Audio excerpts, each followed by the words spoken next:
Hello everybody and welcome back to the Lone Oak Farm Vlog series.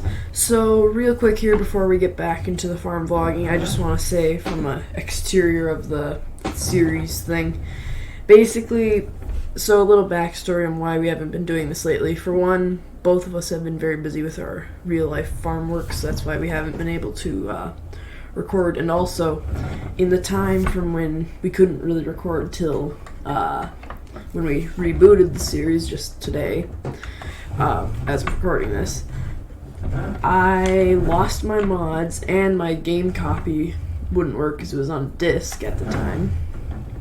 So the game copy quit, the mods all deleted out of nowhere. So basically what we've had to do is we sourced most of the mods, and there are some better versions out that we've switched to.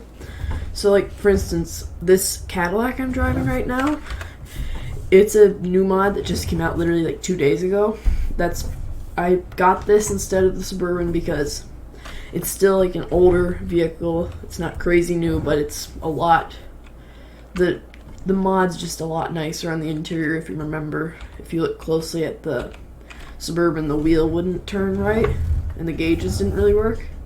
So this is just generally a quality upgrade, so that's all. The only reason why we have this. There are a few things you'll notice that are a hair different, but everything's still majorly the same. So yeah, we're gonna get back into the farm vlogging here, so I just wanted to give that little clarification. And yeah, welcome back to the series. So enjoy the farm vlog.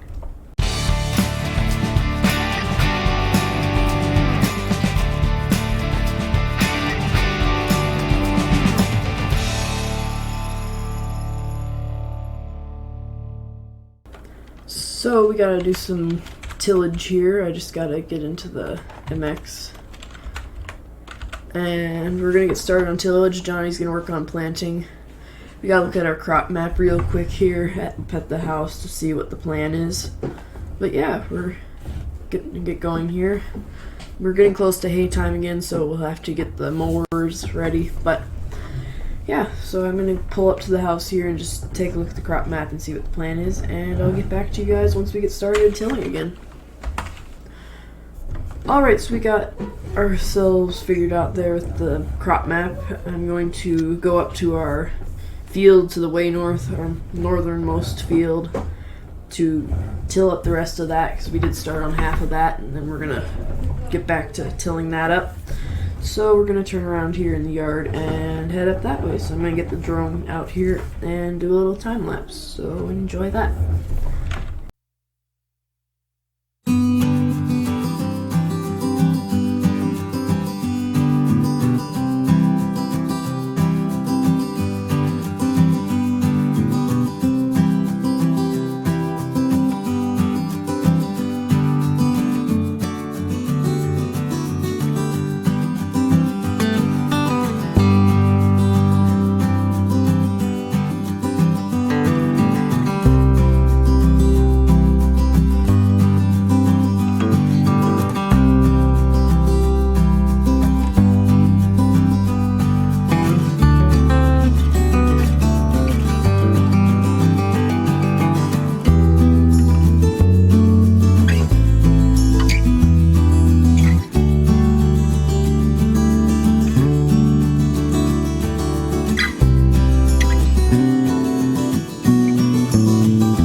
Alright, so we are actually going to run up to the store here because we have some manure we can spread on that new field that we worked up last fall out by the cow pasture. So we're going to buy a manure spreader because we needed one anyway for spreading onto the grassland. So we're just going to run up to the store and buy one of those quick. But yeah, we're going to get going on that and spread some manure, at least as much as we have, just to help the yield with the new ground that's been depleted over the years of hay. So yeah, we're gonna head up there and I'll see you guys when we're up at the dealer. Alright, so we're pulling into the store here at the local dealer. And it looks like we have a hay vine in for service.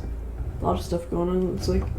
So I'm gonna grab this manure spreader. It's a Kuhn Knight. It's a good size spreader. It's about the right size we need. It'll fit on the 84 pretty well. Might be a little too small, but at least it'll work. So we'll put that on. And then I'm gonna go pay for this quick, and I'll see you guys once it's all paid for. Alright, so we got that paid for now. We're gonna bring this back home to the farm. So we'll just hop here in the 8400, and I'll see you guys once we start loading manure up at the farm.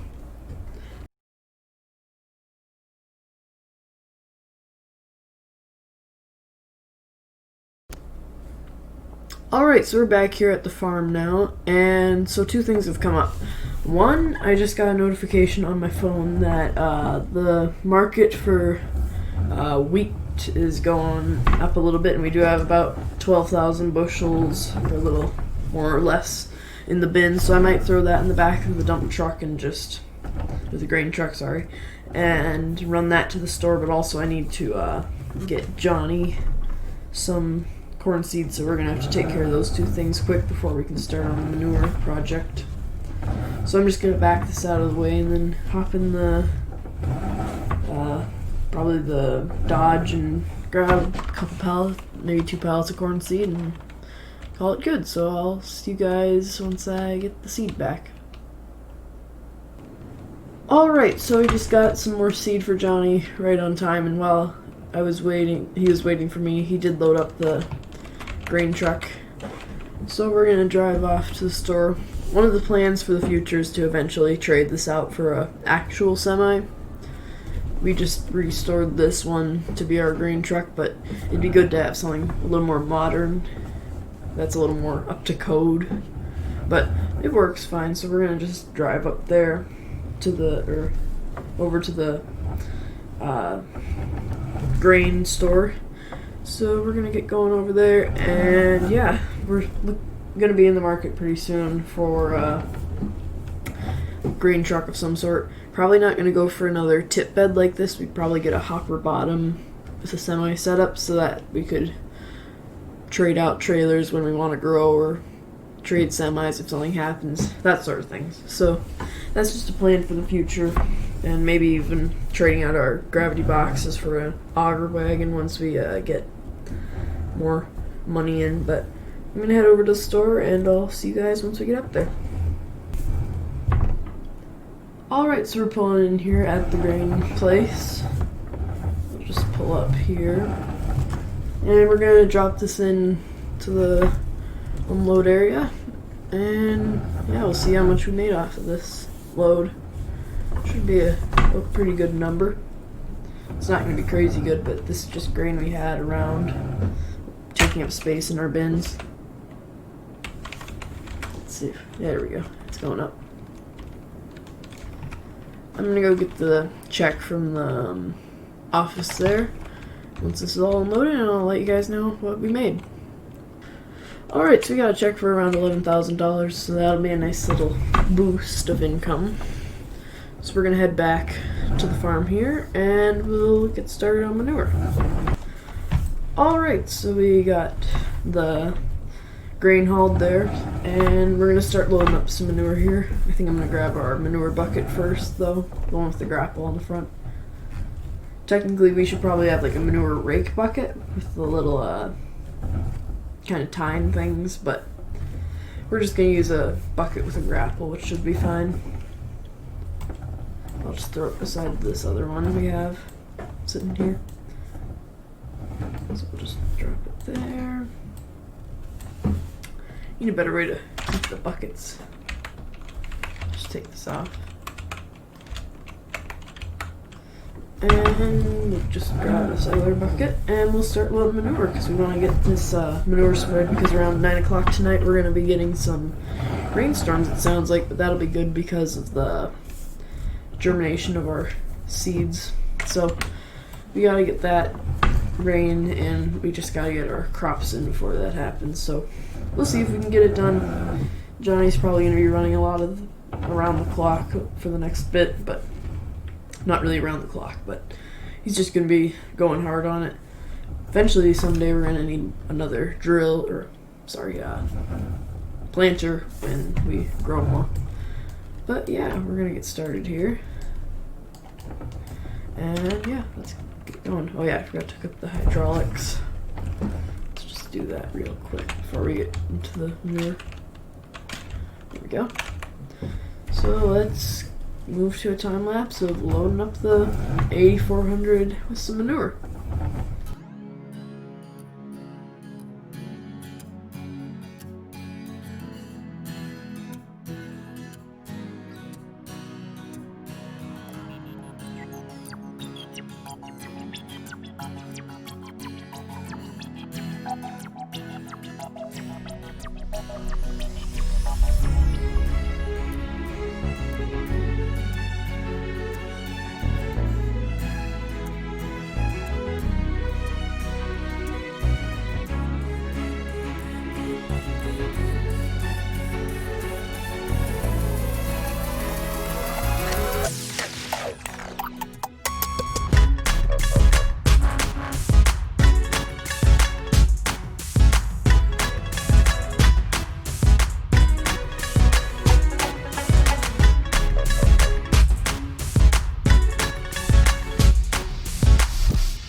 Alright, so I think that's a wrap here on tillage, and we are going to have to clean this up real fast. It's a pressure washer and just get all the dirt off this before we put it away.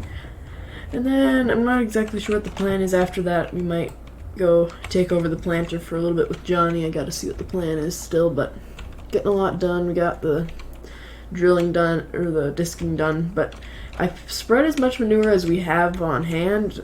I only got like 2 loops around the field, but I mean, it's all we had to work with, so I think it'll work. We can always add artificial if we need to, if it's not looking great, but yeah, I'm gonna clean off this a little bit. I'm not too worried about the MX right now because that isn't that dirty, and it's just gonna get dirty again, but we're gonna pull this into the shed here and park it for the year. I'm not exactly sure where we want it because we're going to be using it in the fall, maybe a tiny bit, but we're going to probably be using the rippers, the really deep tillage discs. This one's more for a light till. I'm going to put this just for now in front of the header and the other 2. Actually, I can't because there's the disc bind in there. I'm just going to put it over to this corner in front of the sprayer because I'm not too worried about moving it again. It's just I don't have a way to put it where it belongs, so we'll just take it off here. And then I don't know what the MX is going to do in the summer. It's probably going to be running a mower or something like that, but I'm just going to put this into the shop probably, maybe take off the duals. I gotta see what Johnny's plan is, but yeah, we got a few machines free now after getting that done. Johnny's in the 4955 on the Kinsey planter. So I'm gonna just park back here and maybe take the duals off. I don't know yet. We have to see. So I'm gonna figure some stuff out and I'll see you guys in a little bit. Alright, so we're heading back here to the farm. I just got done running some quick errands. I have done a few things up at the farm, but I did have to run for some parts for the baler. A few belts got a little worn, so I thought I'd replace those before haying. And I also had to run to the landlords and just drop off a check for the land we're leasing, and also run some paperwork over to him so he could take a look at that. And we were just talking about some different stuff about how the land's just generally was doing, so we checked up on that. And up at the shop here, I'm just gonna pull up here before I head to the house because I gotta close up. Johnny is still out in the field. I haven't talked to him a ton, but a couple things I have done is in the shop here in the storage part, I have taken the 7700 and hooked it up to the New Holland baler. Basically, I've just lined everything up so the 1066 is on the hay rake, the 1466 is on the tedder, the KSH MX285 is on the disc bind, and the 8400 is on the New Holland 116 hay bind. So everything's just kind of hooked up and staged. I do have to run a few things through the shop. I already ran the 14 because that's pretty easy, and the 1066 through. So everything's been run through the shop now. Johnny should be finishing up that last bit of the south field, and then he should, I'm just gonna close this door, he should be done with that section. And then there's one more field left that we have to get planted, but that should be done in between farm vlogs, so we'll get that knocked out, and then we should be into the preparing for haying and haying in the next farm vlog. So yeah, I'm going to close up the shop here, and I'll see you guys at the house for the outro. Alright, so I actually made a mistake in what I said there. We have 2 fields left. We might show 1 or 2, probably at least a little bit of each on camera. We do have to do some soybeans in the field to the far north and the one to the far east. But yeah, we had a good day on the farm, very productive, and yeah, I hope you guys enjoyed this farm vlog. If you did, be sure to leave a like and subscribe. I have been trying to put a lot more work into the editing of these videos, so I hope you guys have been enjoying the higher quality content. And yeah guys, until the next farm vlog, I will see you all later. Bye everybody. Thanks for watching.